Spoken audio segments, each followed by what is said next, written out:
¿Qué tal? Es un gusto saludarlos de nueva cuenta. Estamos en un episodio más de Letras Arrechas.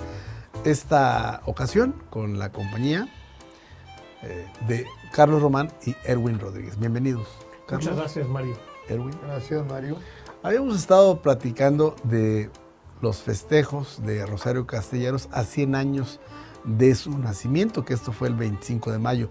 Pero todo el año las distintas instituciones de Chiapas tienen producción, tienen formas de rememorar y de recuperar el deseo de la lectura por la lectura y sobre todo sobre textos de Rosario Castellanos, nuestra gran autora chiapaneca. Comenzamos con Erwin, quien nos va a hablar precisamente de una de esas historias. Sí, la idea de este encuentro de las letras arrechas es que sea una aproximación a la literatura, pero como lectores. No vamos a hacer cuestionamientos ni a hacer tipologías de qué tipo de literatura hace Rosario Castellanos, sino que vamos a hablar de lo que escribe Rosario Castellanos. Y quiero hacer referencia a uno de los textos que me gusta más de Rosario Castellanos y que es Los convidados de agosto. Este cuento, que podría ser una novela corta, se refiere a la fiesta de Comitán. Es una fiesta, es el evento de la situación, y los protagonistas básicamente son dos hermanas, una es Emelina y la otra es Esther. Estas dos personas, dos mujeres que están entre los 30 y los 40 años de edad, en ese tiempo, para ese escenario, para esa circunstancia, se consideraba que ya era una mujer pasada de edad, que una mujer que había envejecido, y se pensaba incluso los apodos para las hermanas en Comitán eran los apodos de quedadas. Bien. ¿Qué edad iba a cumplir? ¿30 años? ¿Perdón? ¿30 años cumplía? Entre 30 y 40 años, las dos hermanas. Bien, el tiempo es el de la feria de Comitán, la feria de Santo Domingo, que es la más importante para efectos de la narración, la más importante de Comitán. Y esta feria, como todas las ferias a las que hace referencia Rosario, es una feria también de gradaciones, es una feria también de clases. Hay una serie de eventos para la clase alta, para la clase adinerada de Comitán, y hay otros eventos para los sectores medios, y un evento para lo que en ese tiempo se consideraba la gente pobre, o sea, el peladaje, según decían los habitantes de Comitán. La proximidad de la feria es un tiempo para hacer los preparativos, y uno de los eventos importantes es la corrida de toros. En esta corrida de toros había un evento que era decisivo y que era una de las principales atracciones.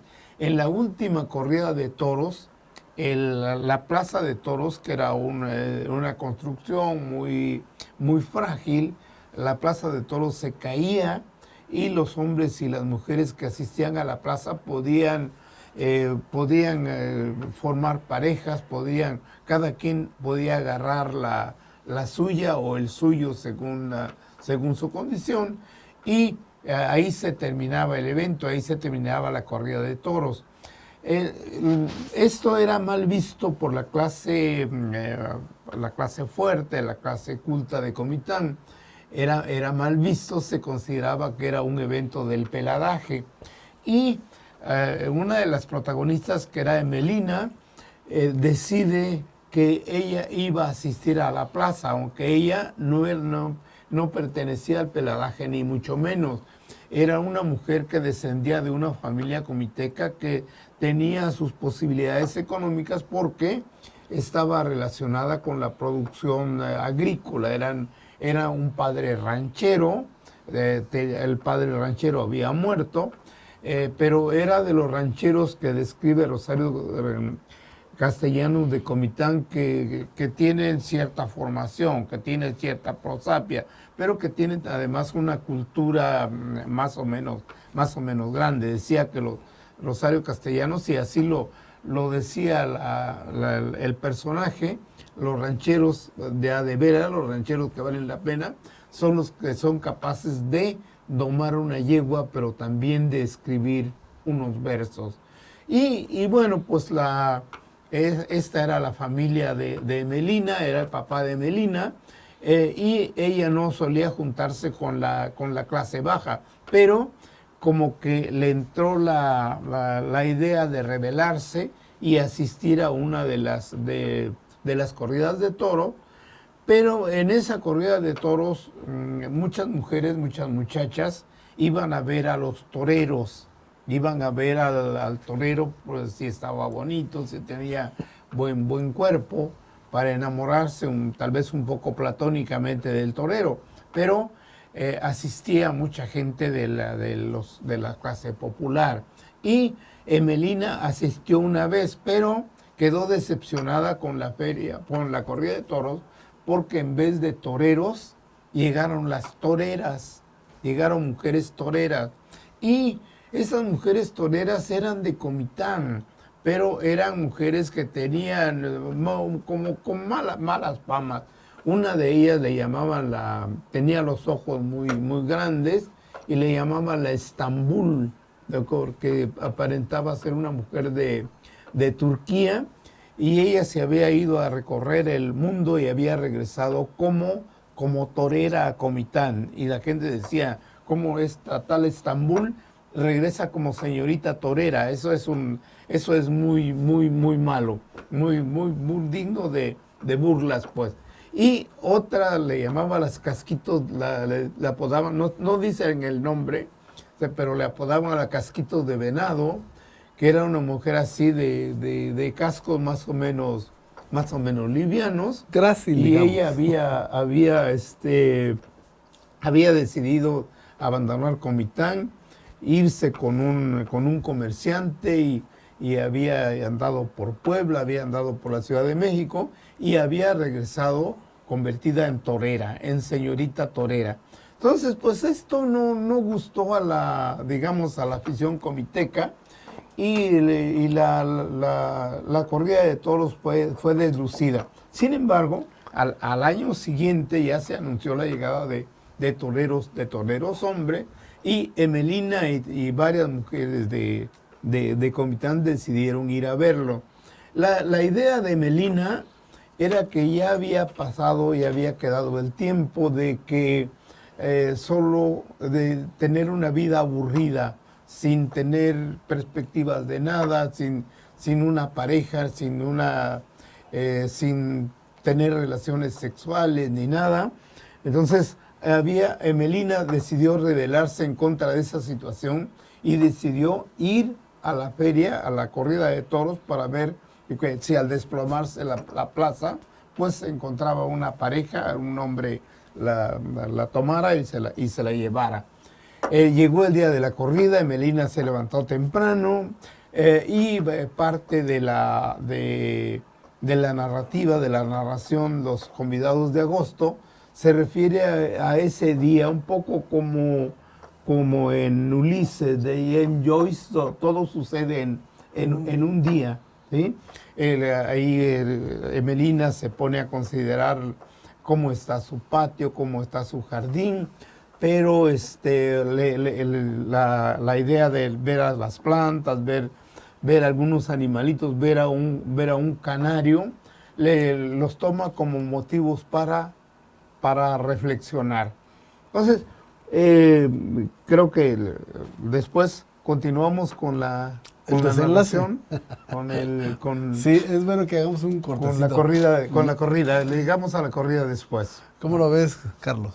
Pues la verdad es que Los Convidados de Agosto es uno de los libros más importantes de Rosario. Contiene 4 textos que pueden denominarse cuentos largos o novelas cortas, el que ya refirió nuestro querido Erwin. Y a mí me llama mucho la atención otro de los cuentos largos o novelas cortas que se llama El Viudo Román.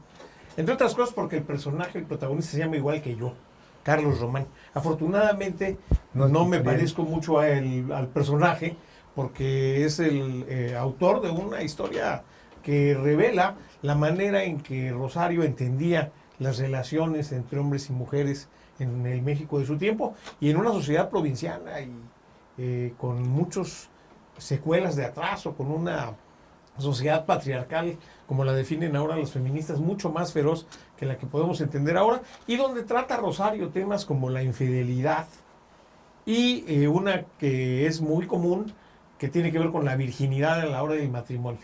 El doctor Carlos Román, que así se llama el personaje, se relata la historia de cómo él se vuelve a casar después de haber quedado viudo con una muchacha de nombre Romelia. Él se había casado con Estela, con quien había tenido una relación hasta cierto punto tortuosa, y después se casa con Romelia, que es una muchacha muy jovencita de la familia Orantes. En Comitán tienen nombres y apellidos muy familiares, hay Suaznávar, hay, en fin, los apellidos comunes de Comitán. El caso es que cuando se casa con Romelia hay una escena ya casi al final de la novela que es muy hermosa visualmente. Esa novela se llevó, por cierto, al cine con el nombre del secreto de Romelia. La dirigió Busi Cortés.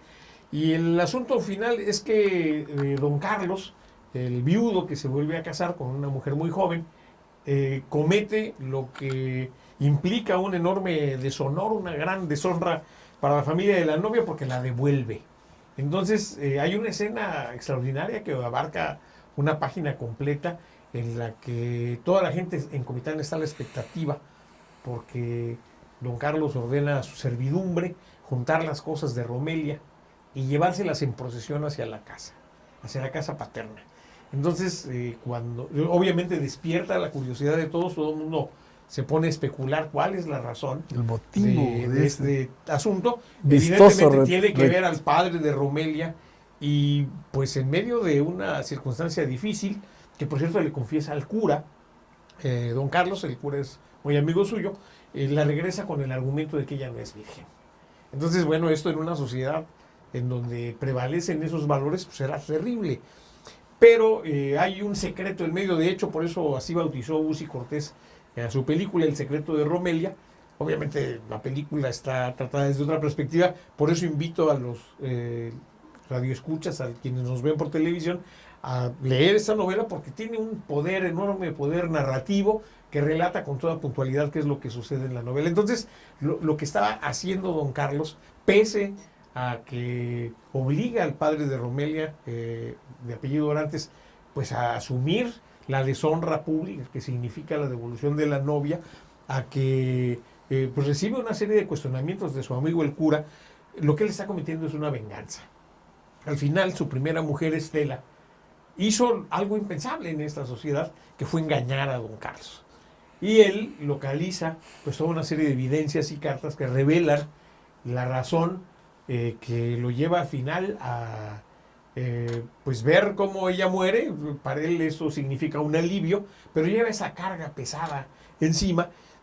Y bueno, lo que relata Rosario pues es parte de lo que significaba vivir en una sociedad como la de Comitán en su tiempo. Rosario, hay quien ahora le atribuye ser antecesora del feminismo contemporáneo.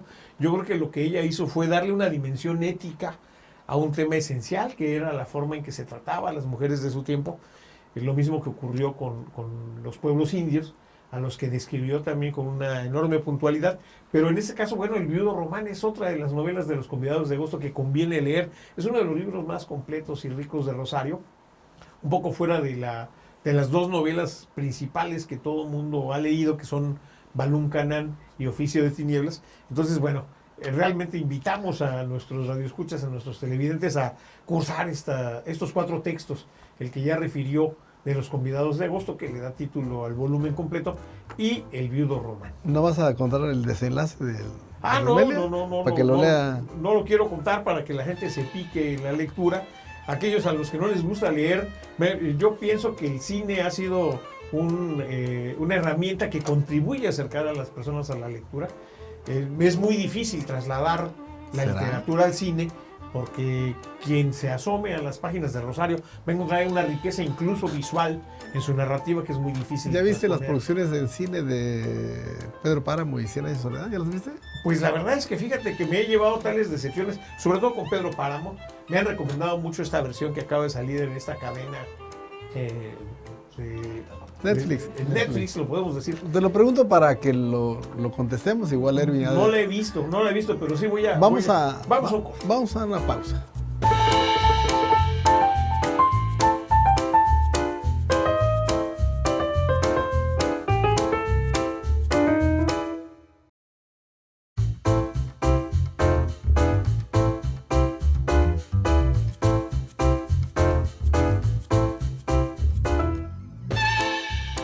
Gracias, estamos de regreso en Letras Arrechas con dos posibilidades. Las adaptaciones cinematográficas de obras literarias, de renombre por supuesto, y un poco el remate de la historia de Erwin, ¿no? De los convidados de agosto. Adelante, Erwin.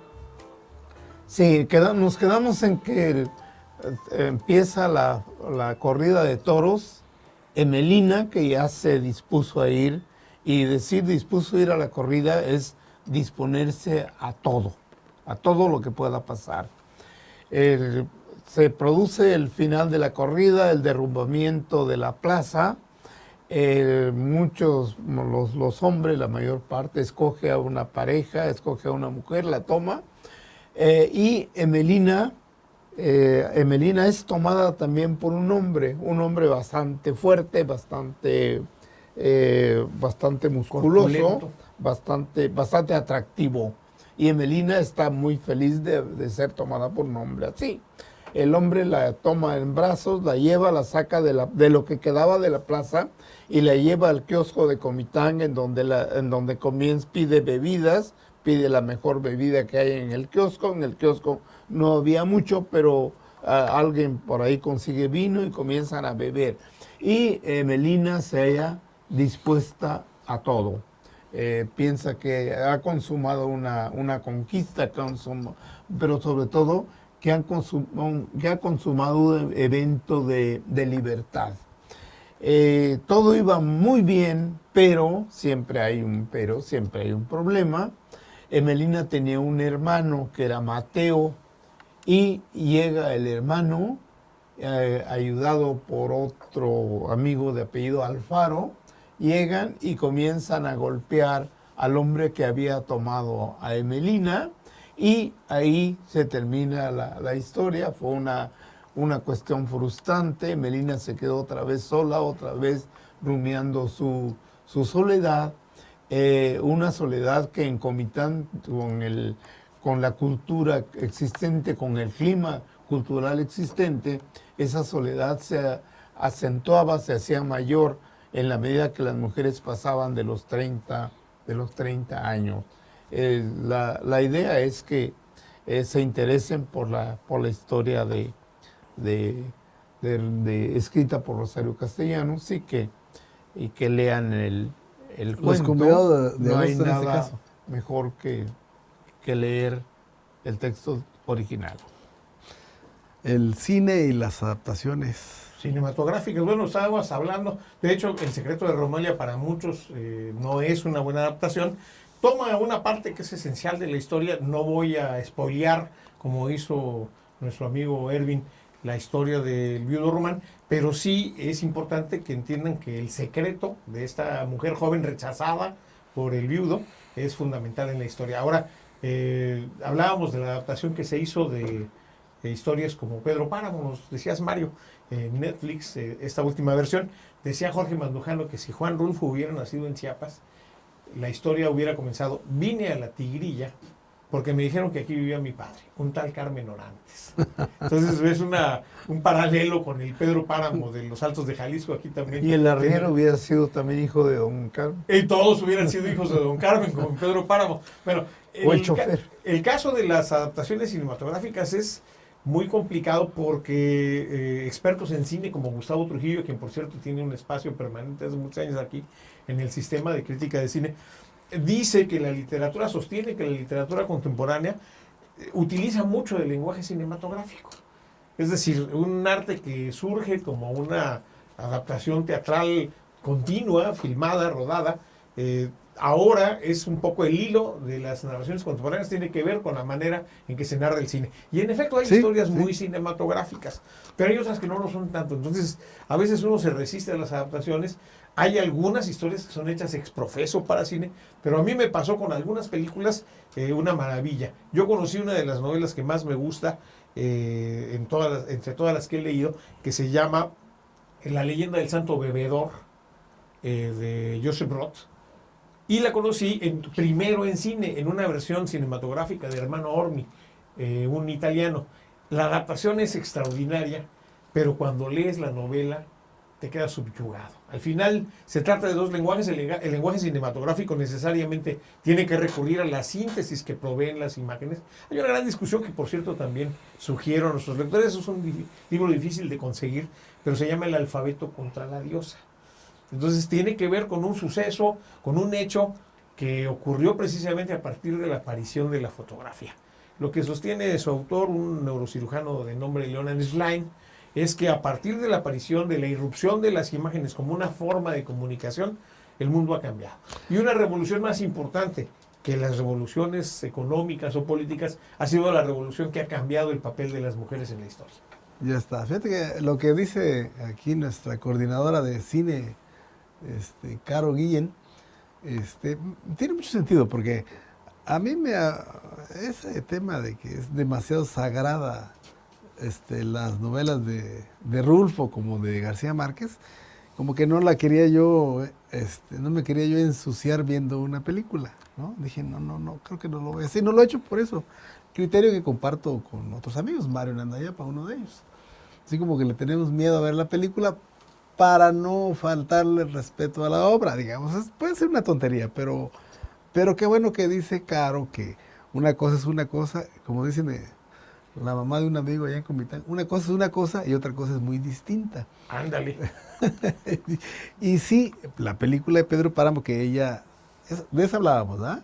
Que ella ve con gusto, con satisfacción y que le parece una buena película, pues no tendría que reñir con la obra literaria, el lugar que ocupa estas obras.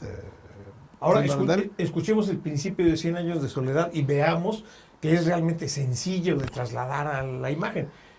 Mucho tiempo después, cuando estaba frente al pelotón frente al pelotón de caballería, de fusilamiento. El pelotón de fusilamiento, el coronel Aureliano Buendía recordó la remota tarde en que su padre lo llevó a conocer el hielo. Entonces, eso es plenamente cinematográfico, está cargado de estas narraciones. Un flashback. Prácticamente es un storyboard, la propia novela, y así está llena de imágenes. Pero en efecto, es una cosa, son dos lenguajes distintos que evidentemente tienen que ver con dos percepciones diferentes del mundo. Vuelvo un poco a lo que plantea Leonard Schlein en este libro que recomiendo mucho, El alfabeto contra la diosa. El lenguaje de las imágenes que a muchos espanta, acordémonos de lo que decía Carlos Monsiváis, la televisión es la caja idiota. Y es una verdad muy cerrada que no se condice con el hecho de que también puede ser una herramienta utilísima para la divulgación, para muchísimos factores. Y ahora se le tiene ese mismo miedo a la Internet. Pero resulta que precisamente la fotografía que surge a mediados del siglo XIX, luego el cine, luego la televisión y ahora la Internet, no solo están cambiando modas, costumbres y formas de trato, sino también la relación entre hombres y mujeres. Y Schlein sostiene que es precisamente porque el alfabeto, la aparición de la escritura, la revolución de la imprenta, si bien han contribuido a la conservación y a la transmisión del conocimiento, también han favorecido el desarrollo de un hemisferio del cerebro que está más vinculado con la racionalidad que acompaña a lo masculino. Y las imágenes son una forma a partir de la cual también podemos desarrollar nuestra parte femenina. Él no habla de masculino y femenino como absolutos, sino en su sentido trascendente. Todos los seres humanos tenemos una parte femenina y una parte masculina. Salvo lo que opine el ortodoxo Erwin Rodríguez. A ver qué nos dice al respecto. Yo tengo muchas dudas sobre la adaptación de la novela ¿Ya viste? al cine. Porque la novela o el cuento fueron escritos para leerse como tal, no para convertirse en elementos visuales, sino son la lectura es un evento, es una fiesta íntima. Entonces convertirla en imágenes es como algo muy difícil. Se requiere de una gran habilidad de los que trabajan en el cine para adaptar una novela al lenguaje cinematográfico. Creo que el caso de 100 años de soledad llevado al cine es una verdadera muestra de lo que no debe hacerse con una novela. Bueno, a mí Ya, me disgustó pero ya la mucho. viste, pero ya la viste. Ya la vi. A mí me disgustó mucho, hablando de obras de García Márquez traducidas o llevadas al cine, la adaptación de esta historia del gallero, del que está esperando su paga, su telegrama, ¿cómo se llama? Que es una novela muy conocida de García Márquez que también fue llevada al cine. Y la verdad, cuando la vi, que además lo adaptaron de Colombia a México, y de las guerras colombianas a la revolución, el coronel no tiene quien le escriba. A mí me parece realmente una película bastante deficiente que no logra transmitir lo que la novela dice. Ahora, hay una cosa que tenemos que entender. Si nosotros vemos una película, no tenemos que imaginar ni la voz de los actores, ni los escenarios, ni cómo son los actores. Todo está dado, todo nos está dado. Imagínense ahora que nos vamos a la radio. En la radio, acuérdense de Calimán. En el papel de Solín, el niño Luis de Alba. Y en el papel de Calimán, el propio Calimán. Y en esas aventuras tenemos la obligación de imaginarnos cómo es Calimán, cómo es el personaje, a partir de la voz que además hacía Luis Manuel Pelayo.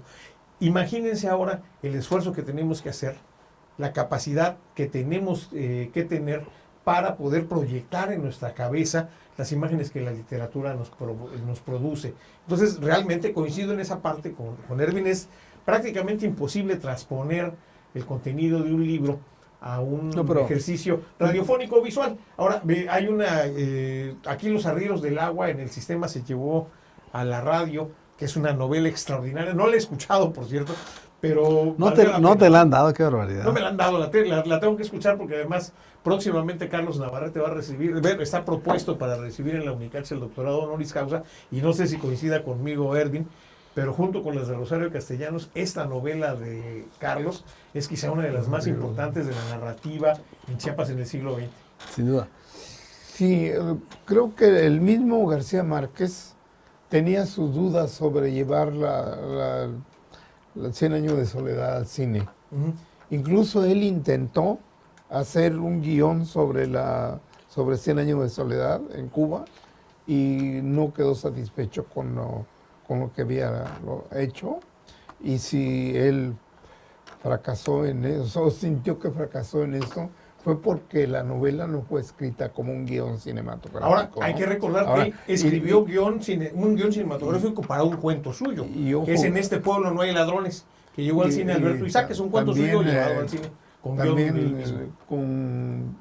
Trabajó con Rulfo, ¿no? El gallo de oro. El gallo de oro, que es otro libro que no se cuenta. Todo el mundo dice que las únicas 2 obras publicadas pero ojo, El gallo de oro nunca fue novela. No. El gallo de oro fue un guión hecho por García Márquez y Juan Rulfo, ¿no? Esencialmente por Rulfo. Ahora, hay otro ejemplo que es muy bonito, porque es una película que después fue novela.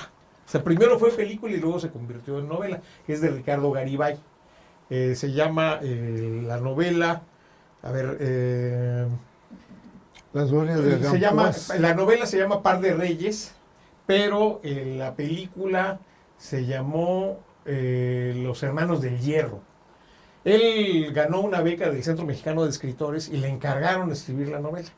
Cuando le estaba escribiendo, a él le caía muy mal eso de tener que estar presentando sus textos a los profesores norteamericanos que juzgaban la calidad, y eventualmente coincidió con personas que hacían cine y le compraron la historia. Entonces se llevó a cabo una película extraordinaria, Los Hermanos del Hierro, de Ismael Rodríguez, una película realmente muy, muy buena, de las mejores del cine mexicano de los años 60, y cuando por fin se rodó la película, acabó transcribiendo lo que originalmente fue un guión a una novela también maravillosa que se llama Par de Reyes.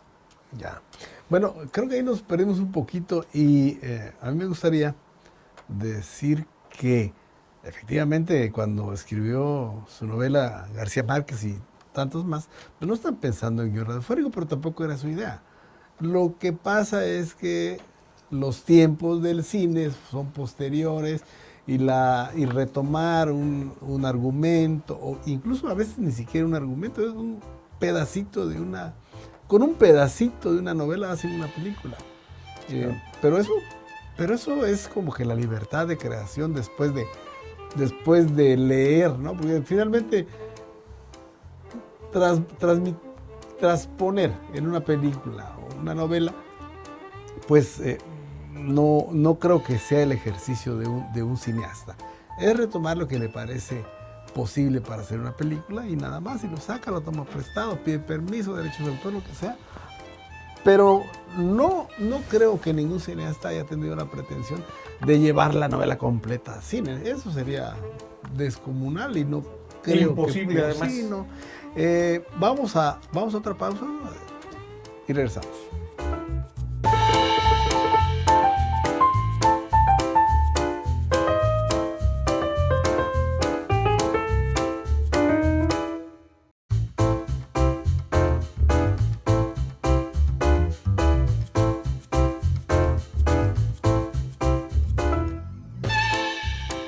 Bien, de regreso una vez más a Letras Arrechas.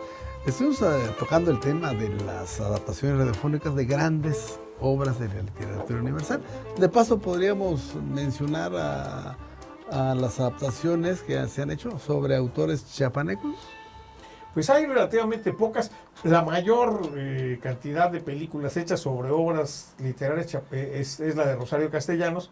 Balún Canán creo que ha sido llevada 2 o 3 veces al cine. Oficio de Tinieblas por lo menos una vez.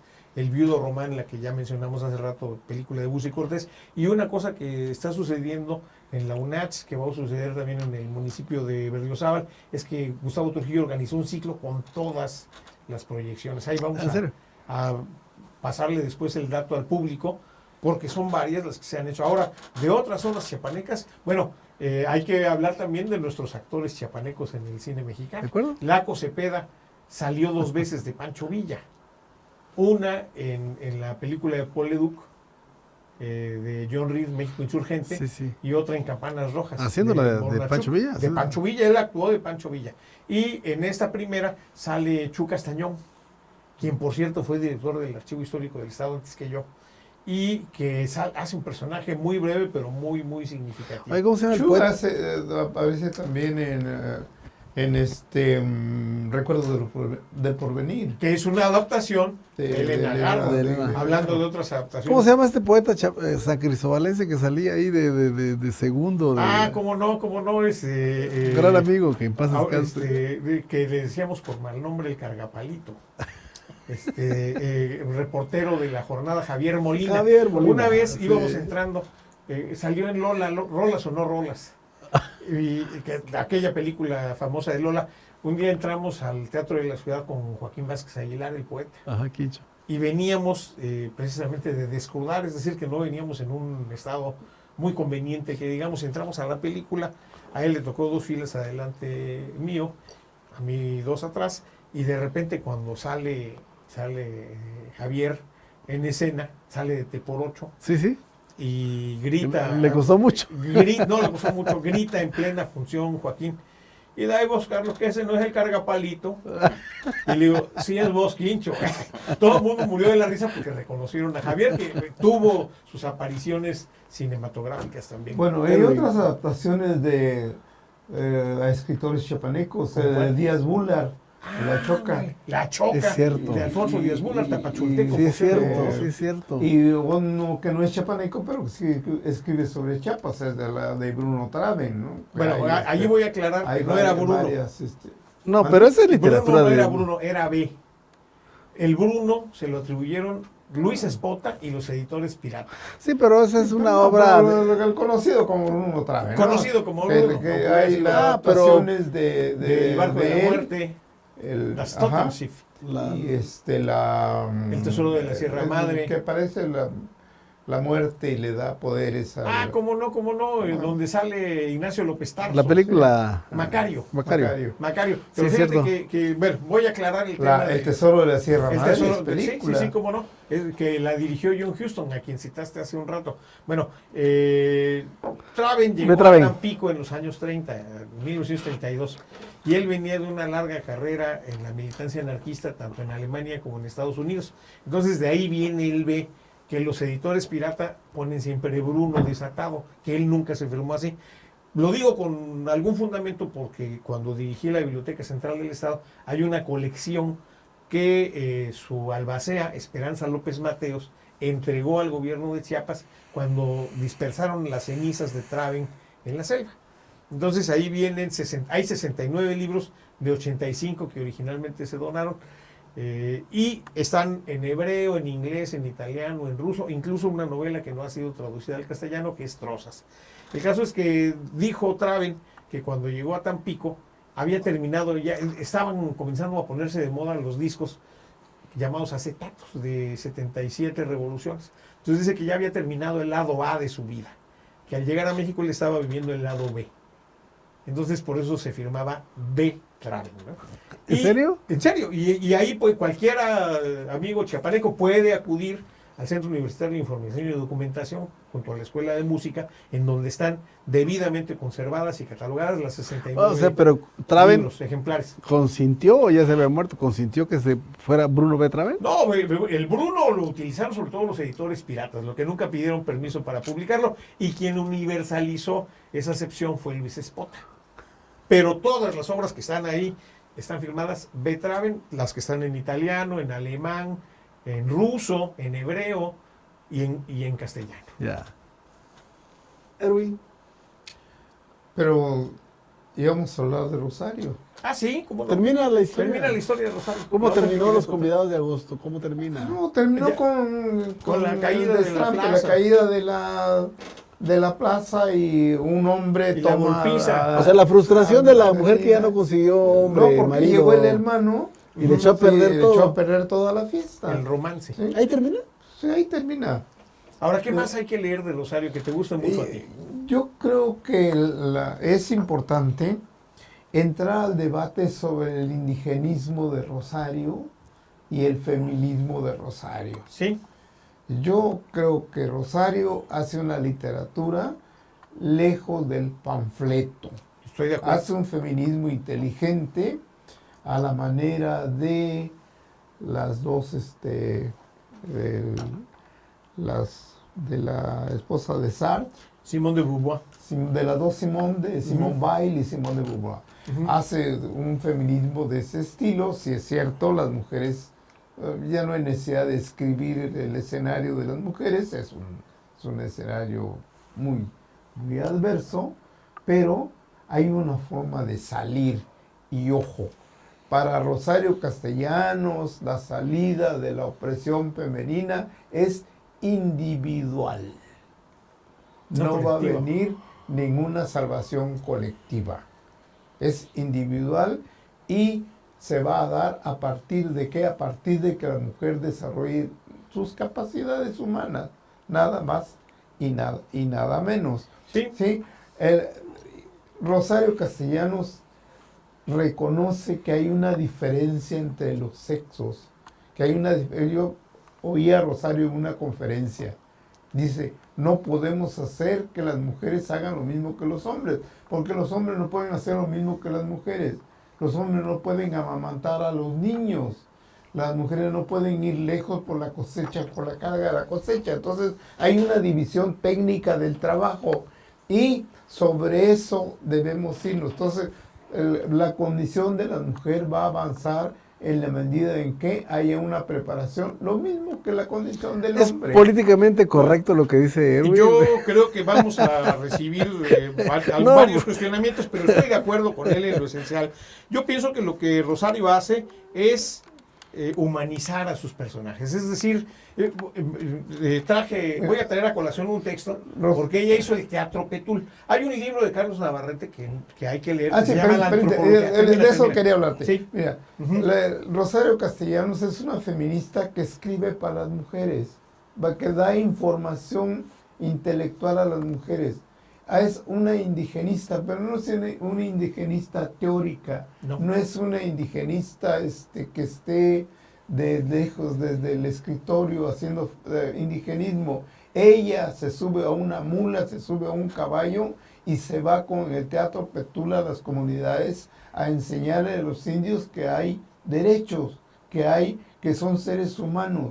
Eso lo hace Rosario Castellanos, pero lejos del panfleto, lejos de la condescendencia sí. Y del racismo inverso. Ese es el Yo estoy de acuerdo indigenismo de Rosario. y voy a... Oye, lejos de la institucionalización Ella de se- lo indígena no, que porque- hizo gobierno. Porque ella se cuestiona pero después es ese que papel. Rosario de alguna manera se apoya en la institución, en No, el claro, INI. mira, ella trabajó en el aprovecha INI eso. como empleada. Sí. Hay pero testimonios muy Y bonitos. aprovecha de lo la que hizo. institución del ICASH para promover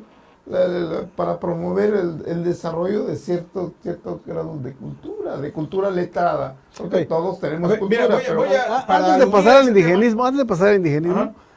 Rosario dijo algo muy importante, que no va mucho en la línea que después retomó ciertos discursos feministas, y es que no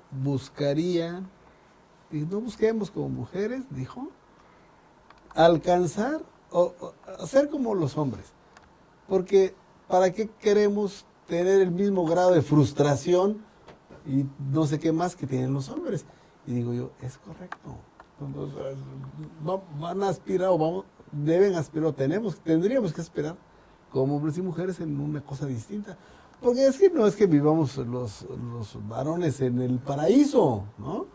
Pues es que también ella lo veía muy jodido querer ser hombre, o sea, imitar a los hombres en nuestros estados precarios. Vamos a ser cuestionados y está en todo su derecho quien lo quiera hacer, pero hay que decir que, por ejemplo, hay quien le atribuye a Rosario iniciar los estudios de género. La palabra género como concepción teórico-metodológica es muy posterior incluso a la muerte de Rosario. Entonces, no podemos confundir una cosa con otra, como dijo la señora de Comitán, ¿no?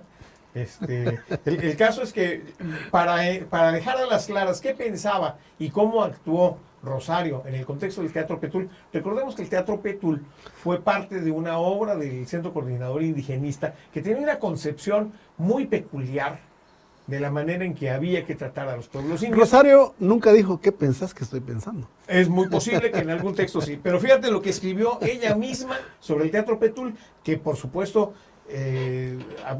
convalida lo que nos dijo Erwin. Dice, alrededor de este personaje de Petul, habla Rosario, inventado por Marco Antonio Montero, nos congregamos durante 2 años 6 hombres indígenas y yo. Teodoro, Pedro y Juan los Otziles, Sebastián, Juan y Jacinto los Celtales.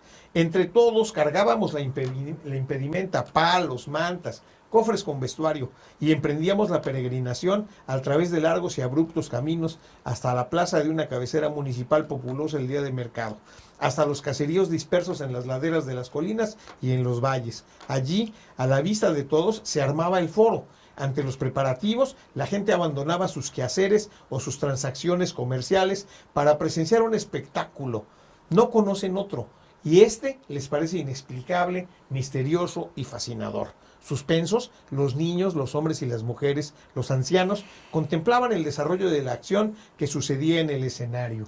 Los más arriesgados se aproximaban, los más curiosos trataban de alzar las cortinas. Algunos se atrevían al diálogo. Y fíjense qué bonito lo que dice. Y eran interlocutores respetuosos, corteses, graves, como si hablaran con alguien de su condición, de su tribu, de su gente. A ella le importaba más la aceptación de los indios hacia ella que la de ella hacia los indios. Los trataba como seres humanos, no los trataba como distintos, los trataba como iguales. Y esa es quizá la mayor aportación de Rosario en este contexto. En un viaje hacia una comunidad, Rosario comenzó a ver el cuello del caballo, ¿sí?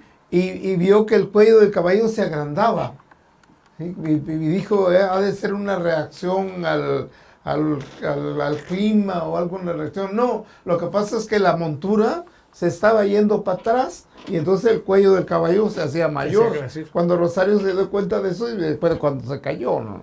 O sea, es un ejemplo de lo difícil que era llevar el indigenismo a donde debe llevarse, ¿no?